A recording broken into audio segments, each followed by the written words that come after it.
The restaurant fell silent the moment the cake hit the floor.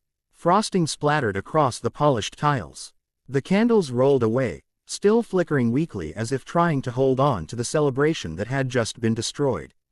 And standing in the middle of it all was Margaret Lewis, an 80-year-old woman clutching the edge of the table as if it were the only thing keeping her upright. Her hands trembled, not because she was old, but because everyone in the room was staring at her. Some people whispered, others simply looked away. Margaret slowly bent down, trying to pick up the ruined cake box, but the young waiter grabbed it first. "Ma'am, it's ruined," he said gently. Margaret forced a small smile. "Oh, that's all right," she replied quietly. But her voice cracked just enough for the entire room to hear the truth. This cake wasn't just dessert. It was supposed to be her birthday. Her 80th birthday, and the people who had ruined it were sitting only a few feet away. At the large table near the window, laughing. Earlier that evening, Margaret had spent nearly an hour getting ready. Her small apartment smelled faintly of lavender as she carefully brushed her silver hair and pinned it neatly behind her ears. From the closet, she pulled out her favorite dress, a soft blue one she had worn only a few times. It reminded her of better days. Days when birthdays meant something. She placed a small pearl necklace around her neck and looked at herself in the mirror. 80 years, she whispered softly. Her reflection smiled back at her. There had been a time when her birthdays were full of people. Friends, family, music. But life had a quiet way of changing things. Her husband, Thomas, had passed away 12 years earlier. Her son had moved across the country and slowly stopped calling. Most of her friends had either moved away or passed on. And yet, Margaret had decided that this year would be different. Because earlier that week, a flyer had been posted on the bulletin board in her building.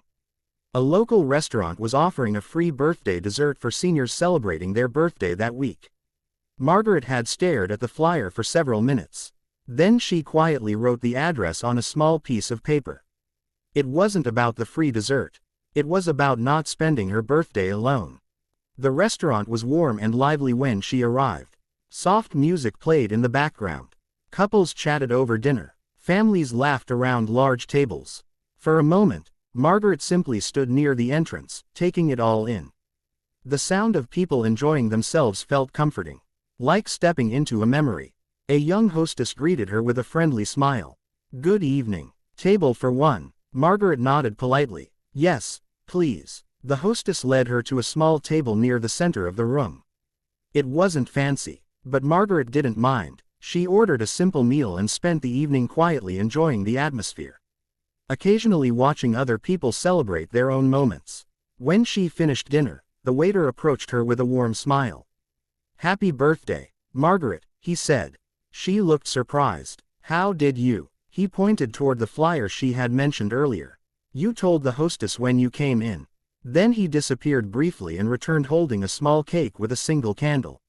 The staff nearby began softly singing, "Happy Birthday." Margaret covered her mouth in surprise. Her eyes filled with tears she hadn't expected. For a moment, she wasn't 80 years old anymore. She was simply a woman celebrating a birthday. But then, everything changed. At the large table near the window sat a group of young adults celebrating loudly.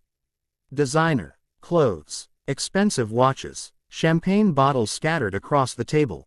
They had clearly been drinking for hours. One of them, a tall man in a tailored blazer, noticed the small birthday celebration happening nearby. He smirked. "Look at that," he said loudly to his friends. "They're throwing a party for Grandma." A few people at his table laughed. Margaret tried to ignore it. The waiter placed the cake gently in front of her. "Make a wish," he said kindly. Margaret closed her eyes. Just as she leaned forward to blow out the candle, a chair scraped loudly against the floor. The tall man stood up and walked toward her table. His friends watched with amused curiosity. Margaret opened her eyes as he approached. "Wow," he said mockingly.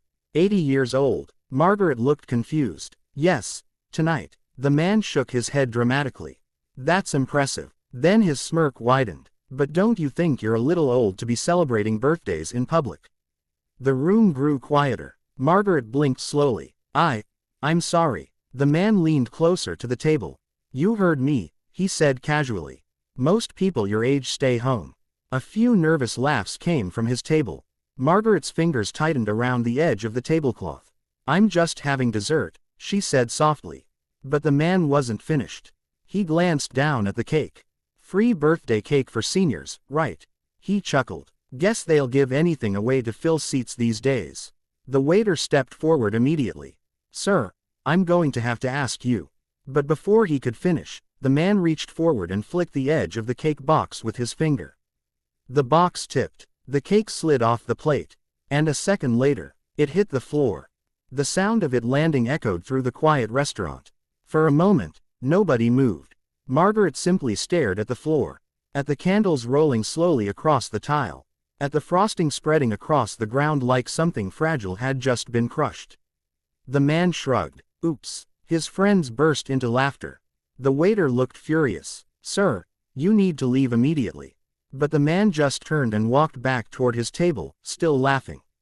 Margaret slowly pushed her chair back. "Please," she said softly to the waiter. "It's all right." But it wasn't. Everyone in the restaurant knew it. She reached down to help clean up the mess. That's when a quiet voice spoke from the doorway. "Dad." The entire room turned. Standing near the entrance was a young woman in her early 20s. Elegant, calm, and staring directly at the man who had knocked the cake onto the floor. Her eyes were filled with disbelief. The man's smile instantly faded. "Emily," he said. The young woman walked slowly toward the table, her gaze never leaving him. "You did this?" she asked quietly. The man shifted awkwardly. "It was just a joke." Emily looked down at the cake on the floor. Then at Margaret. The old woman was still trying to pick up the candles. And suddenly, Emily's expression changed completely. Not anger. Something deeper. Something colder. She turned back toward her father. Because the man who had just humiliated an 80-year-old woman on her birthday was not just some drunk stranger. He was Daniel Whitmore, one of the wealthiest businessmen in the city. And Emily Whitmore, his daughter. Slowly, Emily stepped forward and knelt beside Margaret. "Please, don't pick that up," she said gently. Margaret looked at her in confusion. "It's all right, dear," she whispered. "It was only a cake." But Emily shook her head. "No," she said softly. "It wasn't." The room had gone completely silent now. Even Daniel's friends had stopped laughing. Emily helped Margaret stand up slowly. Then she turned toward the waiter. "Could you bring another cake, please?" she asked. The waiter hesitated. "Of course." But Emily raised a hand slightly. "Actually, make it the biggest cake you have." Then she looked back at the entire restaurant. And what happened next would become a moment no one in that room would ever forget.